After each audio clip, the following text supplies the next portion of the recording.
Subay mi sa tumbahono na mo makadab sa ugma. Kaniyo nakilid sa balay. Murag piit-piit gini. Mo na isumpay itong agi makadab na stop mig mga upat ka adlaw. Itong mahugan ni iba nga dapin sa pa. Kani tugpar gyapon diri sa pa makadab so. Oh. Bali napay mga pila ko na sot na ipulo. Bali napay pulo ka punuan. Mo ning gi survey na mong pigsot karon kay ugma abantihan ani. Piit kay mga balay diri makadabso pero nagsiot-siot ra ni pigsot dire. Nanghid puta kada sulod na to sa ilang kuan panimalay. Ara kada sa miro kada porochot hikta nagpisi mga kadabso. So bay patay kadab to apa dito sa unahan. Akong ipakita nyo dito katindog pa.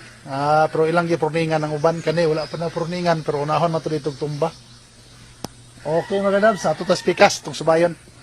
Napay mo ni kadatos dari gawas. Mo ni kani sa pasot tugpag yapon sa pa kadabso namang kabalayan rin kadabso piit kayo napay wire pa umunang lisod kayo og dilihik tag pisi nara hasasot nara kadabso umunag pruning kani mo na diri tanan ugma abanti mi diri ugma nara kadabso Sugraw kabalayan tanan Munay kabalayan dari sa barangay Bilya Castor. Humanag pruning. Mauro to kadabs balikan na mo ugma. Sayo mi diri ugma kay among isubay kabi na mo wala pa na humanog pruning. Muna ning agi na mo tong ating mga simana mga kadabs.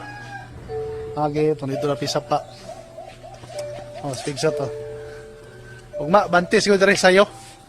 Kay layo pong biyahe og kanay mga nasiguro mas oras ha